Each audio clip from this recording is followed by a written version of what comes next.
Hey everyone, welcome back. Hope you're having a fantastic day so far. And so in today's video, we're going to be giving an update on Trump's one big beautiful bill, as he calls it. And in this bill, it includes many things such as no tax on tips, no tax on overtime, but also on top of that, it also includes a $4,000 extra deduction for those at least of the age of 65. So it's going to include most people receiving Social Security retirement benefits. So in today's video, we are going to be breaking down everything that you need to know. But before we go ahead and dive into it for today, if you would like to receive up to $200 in free stock or $200 in free cash, in a pinned comment below, I will be leaving a link to Robinhood. All you have to do is once you click on that link is just sign up for a free account and then simply link your bank account. You do not even have to make an opening deposit. At that point in time, Robinhood will be sending you one free stock worth all the way up to $200.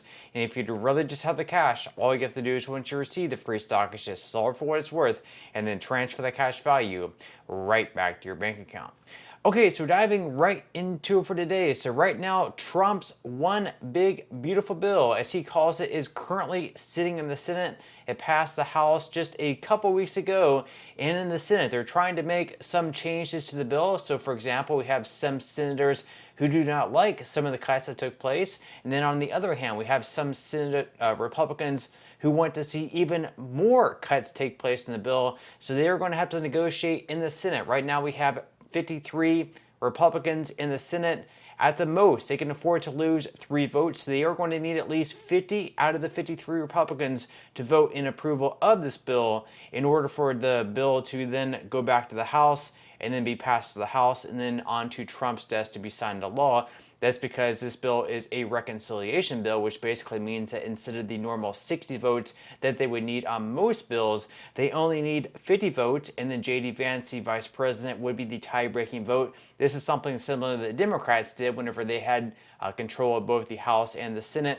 And then in the Senate, they only needed 50 votes, and then Kamala Harris was the tie-breaking vote. So we are going to be breaking down everything that you need to know, what their current arguments are and things like that in the Senate. So according to the Hill, Senate Republicans are deeply divided over how to cut the cost of House-passed legislation to enact President Trump's agenda, which Elon Musk has attacked as a mountain of disgusting pork, and fiscal conservatives on Capitol Hill say doesn't do enough to cut the deficit. Facing a jittery bond market and scathing criticism from Musk, GOP lawmakers have expanded their search for ways to reduce the deficit by cutting Medicare, the Defense Department, and the Federal Reserve, areas of the budget that were considered off limits just a few weeks ago. But of course, each new proposal is creating new divisions. So for example, Senator Josh Hawley, a Republican in Missouri, is warning colleagues to steer clear of cutting Medicare spending, even though proponents of the idea insist it would be targeted only on waste, fraud, and abuse.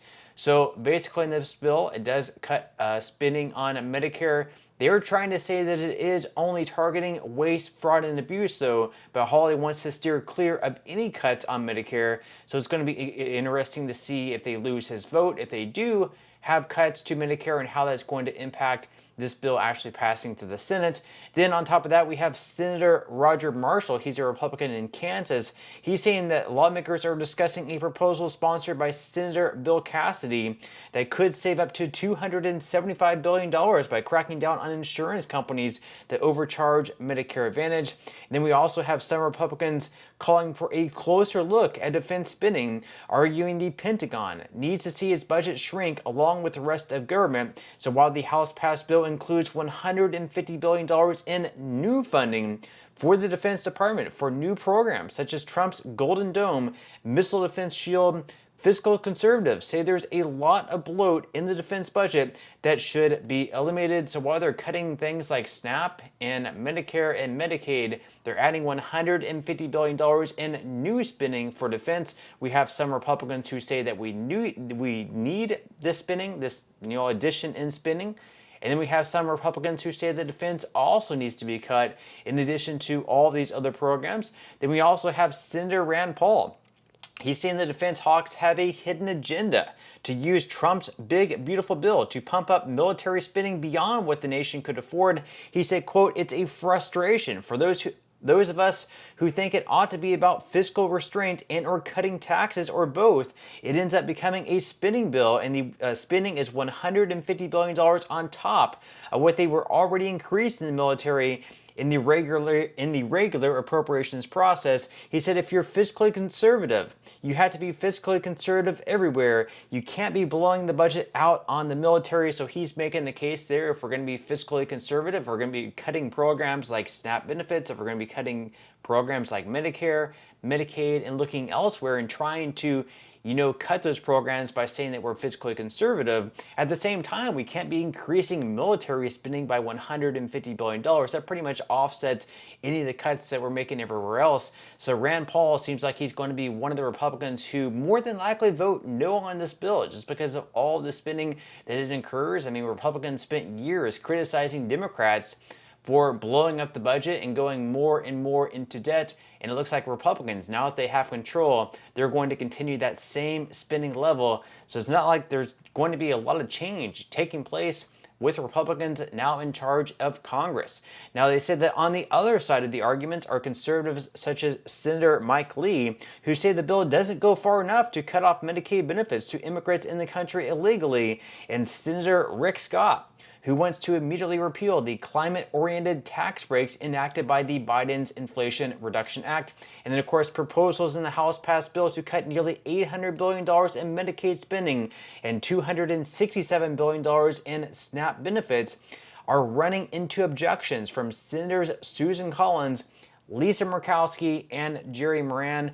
So obviously there's, sort of that divide there. We have Republicans on one side of the aisle that say that we need to cut even more spending, such as Senators Rand Paul and Senator Ron Johnson. And then on the other side of the aisle, we have Republicans who do not want to cut the spending. So we will have to wait and see how all of this plays out. Donald Trump did say that he wanted to have this bill sent to his desk by July 4th to sign it into law. We will have to wait and see whether or not they can hit that deadline or not. Now, on top of all the things that are in this bill, we have things like no tax on tips, no tax on overtime. But on top of that, we also have a big tax deduction of $4,000 extra for those aged 65 and older. We're going to be breaking down that's also in the bill. So according to Kiplinger, they say that the latest House GOP $4 trillion tax plan to implement Trump's one big beautiful bill also includes a significant temporary boost to the standard deduction for Americans 65 and older. So under the proposal, older adults who take the standard deduction would receive an extra $4,000, nearly doubling the current additional deduction for that age group. Now, if approved, of course, they say that the bill is now in the U.S. Senate, has to clear several legislative hurdles. The increase would be in effect through 2028 and subject to certain income limits. So for as far as adjusted gross income goes, of no more than $75,000 for single filers or $150,000 for married filers filing jointly. And then, of course, there's also a new bill. So even if this does not make the final bill for whatever reason, if the extra $4,000 standard deduction does get removed in the Senate, in their bill, if it gets removed and it does not pass, there's another bipartisan bill. So we actually have Republicans and Democrats coming together on this idea. So they say that the Bonus Tax Relief for America's Seniors Act was recently introduced, and in this bill, it proposes bonus deduction amounts of more than double the current number. So for single fathers, the deduction would increase under the bill to $5,000. The deduction would rise to $10,000 for married couples filing jointly. And the extra standard deduction would still be adjusted annually for inflation. And the bill's sponsors say such an increase would help offset or effectively eliminate federal income taxes on Social Security benefits for many retirees, especially those with incomes above the current tax thresholds, which is $25,000 for individuals and $32,000 for couples. Now, on top of that, there's also another bill in Congress by Representative Thomas Massey that would also eliminate altogether taxes on Social Security benefits, so that would be huge as well. But with that said, leave your thoughts and comments below. What do you think about the extra $4,000 deduction to Social Security? Leave your thoughts and comments below. But that's all we have for today's video, and I will see you in the next one.